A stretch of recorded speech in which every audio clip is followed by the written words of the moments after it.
El millonario llegó al orfanato para contribuir con los niños. Entonces vio su foto de niño en la sala y lloró al saber la razón. Aprovechemos siempre la oportunidad que Dios nos da. No demos por sentado nada. Hay quienes no han nacido donde hemos nacido nosotros. El amor es primero y luego el resto cae por su propio peso. Atesorad este pensamiento mientras escuchas y ves la siguiente historia. Por alguna razón, Carlitos Eduardo, a diferencia de sus demás hermanos, sentía compasión por los niños de los barrios pobres. Algo dentro de sí mismo lo impulsaba a misericordia cuando detenía su lujoso Mercedes-Benz en los semáforos de la ciudad. Tenía el sentimiento y no comprendía la razón. Al contrastarse con sus demás hermanos, pareció haber sido sacado de otro seno materno. Sin embargo, la respuesta no radicaba en su forma de ser o su naturaleza, ni mucho menos el deseo de sentirse superior a los demás. Era consciente que su padre, Armando Ortiz de los Cáceres, le había inculcado buenos valores, buenas costumbres y la educación sobre todo para dar un trato a todos por igual. Al sentarse en su inmensa oficina, mientras firmaba la aprobación de documentos para la expansión de la empresa que le había dejado su padre, recordaba la voz de éste mientras regresaba de algún viaje. A su padre le gustaba viajar con ellos, llevarlos a un lugar lejos, para vivir aventuras, decía. Pero lo más inspirador que había calado hondo en su corazón era regresar acurrucados en una frazada con sus hermanos en la parte de atrás del auto, para luego quedarse dormidos. Sin embargo, mientras eran mecidos por el movimiento del auto pesado y antiguo de su padre, sentía el aire acariciar su rostro. Dentro de todo ese ambiente, la voz de su padre, gruesa y grave en tono, le causaba una especie de trance y meditación. Cada palabra que su padre conversaba con su madre, él la imaginaba. Por momentos se preguntaba si estaba soñando o estaba despierto. Así por horas. Sentía claramente cómo su padre tomaba aire nuevamente para continuar una y otra vez, mientras su madre le rascaba la cabeza y escuchaba atentamente sus historias de niño. Él decía: «Mi madre una vez me prohibió comer dulces porque tenía parásitos. Ya llevaba 3 frascos de tratamiento y me faltaba tan solo uno, y quedaría listo, libre de esos bichos», decía su padre haciendo pausas porque le gustaba recordar esos momentos. Una noche, regresé de un cumpleaños. Sabía que ella había metido todo en una bolsa de sorpresa y luego lo había puesto en un frasco oscuro que nos habían dado en aquella fiesta.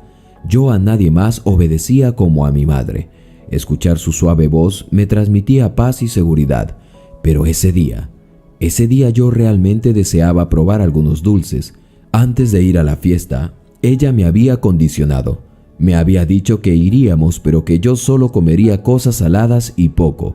El pastel solo lo probaría, pero los caramelos y demás dulces no podría comer. Me lo había prohibido. Me dijo: «¿Viste que te pincharon el brazo para sacarte sangre?»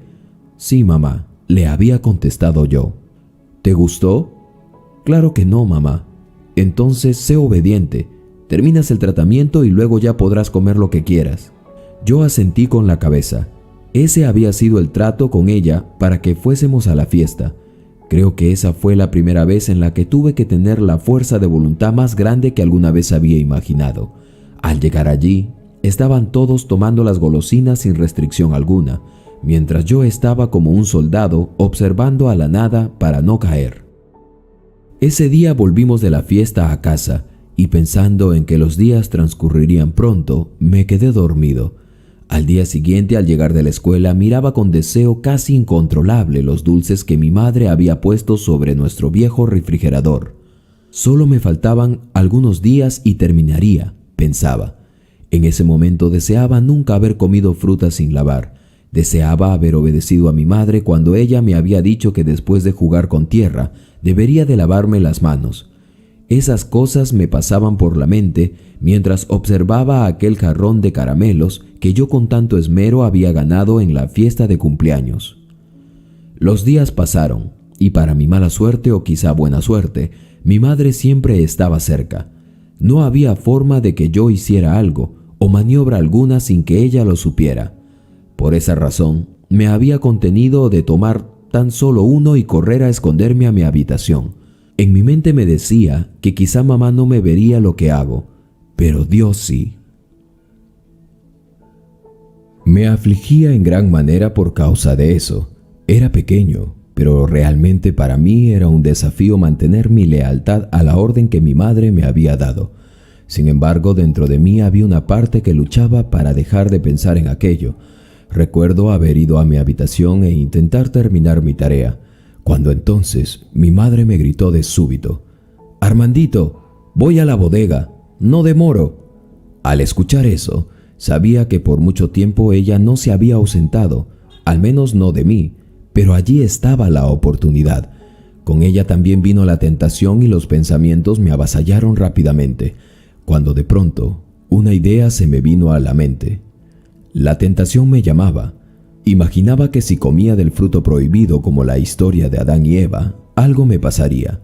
Mi madre me lo había advertido. No iba a servir de nada el tratamiento y tendría que seguir probando de esa amarga medicina otro día más, y hasta quizá de los pinchazos.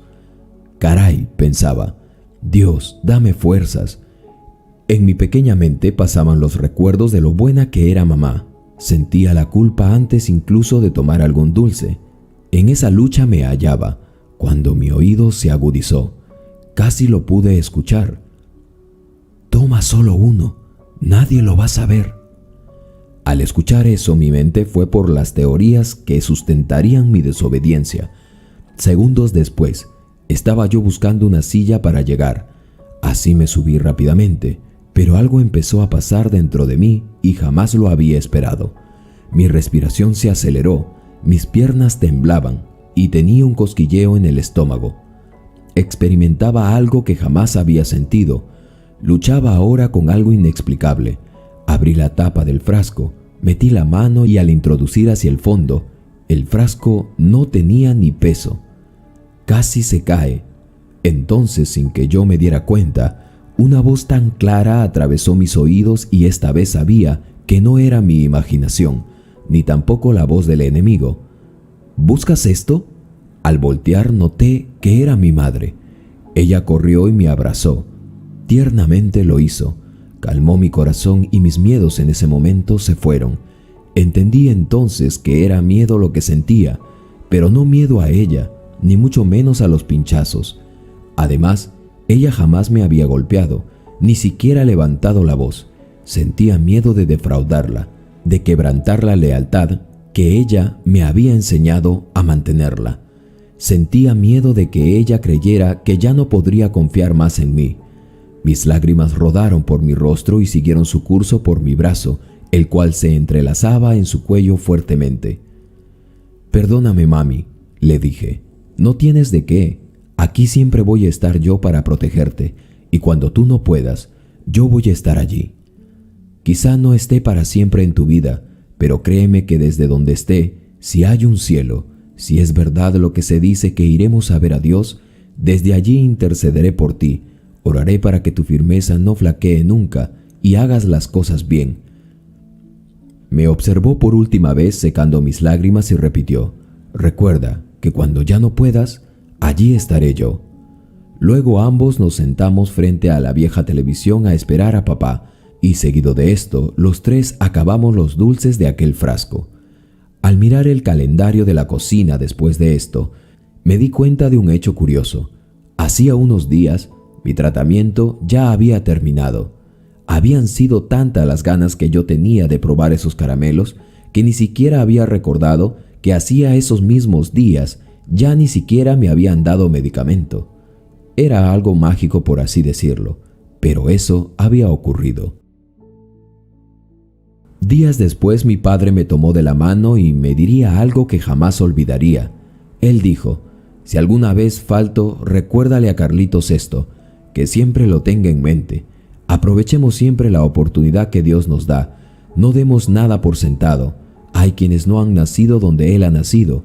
El amor es primero y luego el resto cae por su propio peso. Que no lo olvide, mi amor», le dijo papá a mamá. El padre de Carlos Eduardo cerró con esa frase esta historia para que esa fuera la que nunca olvidara. Había escuchado muchas, pero esta se le había quedado grabada en la mente. Con los años, ese misterio de sus historias que él siempre le contaba sembraron un deseo en él en su propio corazón. Se volvió un hombre serio y disciplinado, pero también benevolente. Era el último de los hijos de don Armando Ortiz de los Cáceres, pero fue en el que él confió el mando de su empresa apenas cumplió la mayoría de edad. Él no se había equivocado. Realmente Carlos Eduardo se había sacudido de cualquier vicio para enfocarse en su consigna. Su padre al fallecer lo nombró albacea de sus posesiones y sus empresas y lo puso al mando para que reparta las ganancias entre sus hermanos según sus esfuerzos, así también como señorearlos para que todo lo que había logrado en la vida se multiplicase y se mantuviera en auge por muchas generaciones más. La madre de Carlos Eduardo había sido la última en irse de este mundo y reafirmó su posición de que el mando y la administración de todo quedase a manos de Carlos Eduardo, y así fue. Sus dos hermanos mayores obtuvieron cargos secundarios y recibían según su esfuerzo y lo especificado en el testamento del patriarca de los Ortiz de los Cáceres. Buenos recuerdos él había tenido tanto de su madre como de su padre. Sus hermanos estaban un poco incómodos, pero realmente la personalidad con la que Carlos Eduardo ejercía su posición en la familia y en los negocios que le había dejado su padre era incuestionable. A los 30 años, Carlos Eduardo tuvo su primera novia. Así le había mandado su padre y así lo hizo. Él obedeció al pie de la letra mientras que sus hermanos desperdiciaron el vigor con mujeres. Luego se casaron y sin embargo aún deshonraban el apellido de otras formas. Carlos Eduardo tenía una rutina de ejercicios para mantener activa su mente y que no dejase de fluir la inspiración para seguir creciendo. Dejó a sus padres descansar y los tenía en alto siempre. Cada vez que le tocaba inaugurar una nueva sede o emprender un nuevo negocio, los nombres de sus padres sonaban en todos lados, e incluso él compartía historias que su padre le había contado en varias ocasiones. Historias de vida con las que muchas personas viajaban y sentían que lo que él decía era algo que inspiraba y se tenía que multiplicar. Los tenía a ambos en un pedestal y eso no cambiaría por nada, se había dicho. Sin embargo, algo estaría por dar un giro de 180 grados en su vida. Carlos Eduardo se adelantaba en el trabajo y dejaba a los profesionales a cargo para ir con su ahora esposa, quien en breve tendría a su primer hijo. Entonces, mientras estaba de vacaciones, alguien lo reconoció. El hombre lucía una camisa azul y una especie de elástico blanco que le atravesaba el cuello de la camisa. Se acercó y lo llamó por su nombre. «Buenas tardes, ¿con quién tengo el gusto?», preguntó Carlos Eduardo por cortesía. «Soy un viejo amigo de la familia de tu padre. Me he hospedado acá para una reunión con unos empresarios que van a contribuir con nuestra causa, así como lo ha hecho tu padre. Perdón que no pude evitar escuchar que estaría en nuestras instalaciones». «Disculpe, yo no sabía que estas eran parte de sus instalaciones». «Sí, es un megacomplejo, un proyecto grande en realidad, que está aún en desarrollo, como parte de los que su padre en vida nos dejó». «¿Mi padre contribuye a esta causa?». «Sí, por supuesto». «Entiendo que no sabe que parte de los ingresos se deriva para nuestra institución, para nuestra causa. ¿Le suena conocida la institución Pasitos de Amor?». «Ah, claro. Mi padre dejó estipulado que se tenía que enviar el 5% de las utilidades para esa institución. Así se ha hecho, ¿no?». «Sí, claro. Ya que está acá, a nombre mío propio y de nuestra institución, le hago la invitación para cuando esté listo el orfanato y el complejo. ¿Qué le parece? Desde que somos un simple orfanato, su padre nos ha bendecido con sus contribuciones». «Entiendo», respondió Carlos Eduardo. «Allí estaré. Le dejo mi número». Así se despidió el hombre que por su atuendo Carlos Eduardo supo que era un sacerdote. Su vida continuó como siempre. Volvió de sus vacaciones para reanudar con sus actividades en los negocios de su padre.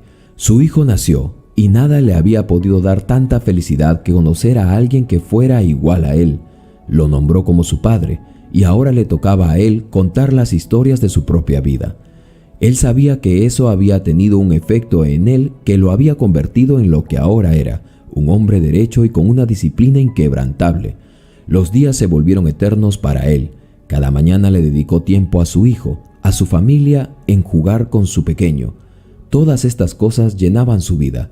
Armandito mostraba tener la actitud y los dotes de su abuelo y también de su padre. Los viajes en auto se convirtieron en la forma en la que él le mostraría el mundo. Así le había mostrado su padre la vida y así él lo haría con su hijo otra vez.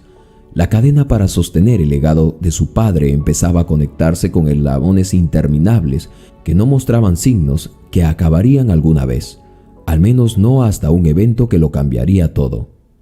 Las vacaciones habían terminado y casi 2 años habían pasado cuando un día le llegó una invitación para la inauguración del complejo del orfanato. La invitación parecía indicar que él cortaría la cinta y rompería la champaña. Su padre había contribuido a ese proyecto por años y cuando se hizo millonario, él envió grandes cantidades de dinero para apoyar a muchos niños que habían sido puestos en ese lado de la vida a la cual Carlos Eduardo le tenía mucho respeto. Su padre le había inculcado desde pequeño muchas cosas que a él le había parecido que su entrañable progenitor le había sembrado una semilla que había crecido más y más. Ahora él había tomado su lugar para terminar el proyecto que su padre en vida no había podido ver realizado. Dentro de poco su niño cumpliría 2 años ya. Era una buena forma de que creciera viendo cómo su padre era promotor de las labores sociales. La historia que ahora él sabía era que su padre una vez había pasado necesidad con su familia y en ese momento el padre Benito lo había sostenido. Luego el padre Pablo quedó a cargo. Este último había continuado con el legado. Por esa razón, su padre le tenía gran aprecio a la institución. Sin embargo, había algo más. Se apersonó Carlos Eduardo para la ceremonia de inauguración, a la cual fue invitado y era el invitado de honor. Muchas personas y empresarios que habían contribuido a la causa también estaban allí. Se hicieron los saludos y los actos protocolares. Se rompió la champaña, se cortó la cinta y todos ingresaron a la sala principal del orfanato. El lugar era moderno, pero conservaba el estilo colonial. Los asientos aún eran de madera y las paredes estaban todas decoradas con papel tipo seda. El lugar era hermoso y acogedor. Habría una presentación de los niños que estaban allí como huéspedes. Verlos allí, a todos con sus ropas limpias, sencillas pero nuevas, tomados de la mano, le dio nostalgia a Carlos Eduardo. De entre todos los contribuyentes, Carlos Eduardo era uno de quien se sabía había provenido los fondos más significativos. Fue nombrado en la institución y recibió los halagos y los agradecimientos. Al terminar el recital de los pequeños, el personal del orfanato les brindó los bocaditos para luego invitarlos al salón secundario, donde les aguardaba una exposición de los recuerdos de los inicios del orfanato. Los pequeños niños del orfanato los llevarían como anfitriones a conocer. La pequeña voz de uno de ellos empezó a hablar por el micrófono, diciendo: «De muchos años atrás, niños pasaron por acá, crecieron recibiendo el amor, crecieron y conocieron el amor. Algunos esperaron por unas almas caritativas que los llevaran a un mejor lugar en el seno de una familia. Hoy son hombres buenos, padres de familia, y otros ya no están en vida, pero lo que siempre ha de perdurar son los recuerdos». Diciendo esto, el pequeño señaló hacia un mural lleno de fotos. Allí ingresaron todos y empezaron a recibir pequeñas reseñas de fotos importantes. Carlos Eduardo estaba allí. Se había quedado clavado en las fotos. Su esposa estaba en un sofá cercano, reposando con su hijo. De repente, una foto llamó su atención. La foto era de colores. Aunque estaban algo bajos en los tonos, se podía distinguir los colores. Una niña y un niño estaban abrazados, sonriendo, a plenitud. Al acercarse un poco más, no pudo evitar taparse la boca cuando descubrió que el pequeño era idéntico a él cuando era niño. ¿Era él de niño? ¿Cómo no recordaba eso? Alguien tenía que darle una explicación, y quién mejor que el padre Pablo. El sacerdote estaba brindando con otros hombres importantes, pero se dio cuenta que Carlos Eduardo le hacía señas para que viniese. Era una prioridad, dado que Carlos Eduardo representaba al magnate que había contribuido a la construcción de dicho orfanato. «Señor Ortiz de los Cáceres, ¿en qué le puedo servir?», dijo el sacerdote muy efusivamente. «Venga y mire, ¿Este niño soy yo? ¿Cómo es posible esto? El padre Pablo enmudeció como que no se lo esperaba. Señor Ortiz de los Cáceres, pensé que usted lo sabía. ¿Saber? ¿Qué cosa tenía que saber? No comprendo. Lo siento, no me siento digno de contarle esto. Padre Pablo, usted sabe que no hay nadie más que me pueda explicar esto. El padre lo llevó a su oficina y le pidió que por favor tomara las cosas con tranquilidad. Pero por más que éste buscaba tranquilizarse, muchas teorías sonaban y rondaban en su cabeza. ¿Cómo esto podría ser posible? Nadie quería adoptarlos, dijo el padre Pablo y contuvo la respiración.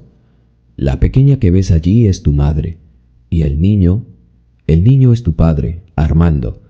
Es igual a ti, ¿cierto? ¿Mi padre? Sí, llegaron de Australia, después de la guerra. Vinieron con el padre Benito hasta que un día una pareja de jóvenes que no podían engendrar hijos llegaron por él. Le ofrecieron una buena vida. Tu madre quedó desconsolada. Se había acostumbrado a él, así que con el tiempo tu padre venía a verla, le traía frutas y dulces. Cuando llegaron a la adolescencia, tu madre aún no la adoptaban. Tu padre, teniendo 18 años, desafió las costumbres y se llevó a tu madre a vivir con él. Empezó su carrera como empresario y luego supe que ya te tenían a ti. Esta realmente es una historia que pensé que tú ya la sabías. Al escuchar esto, Carlos Eduardo estaba conmovido. Entendió en ese momento la frase que su padre le había encargado a su madre que le recordase siempre. Si alguna vez falto, recuérdale a Carlitos esto, que siempre lo tenga en mente. Aprovechemos siempre la oportunidad que Dios nos da. No demos por sentado nada. Hay quienes no han nacido donde Él ha nacido. El amor es primero, y luego el resto cae por su propio peso. Carlos Eduardo estaba conmocionado. Su mujer llegó para consolarlo y enterarse de esta tierna historia.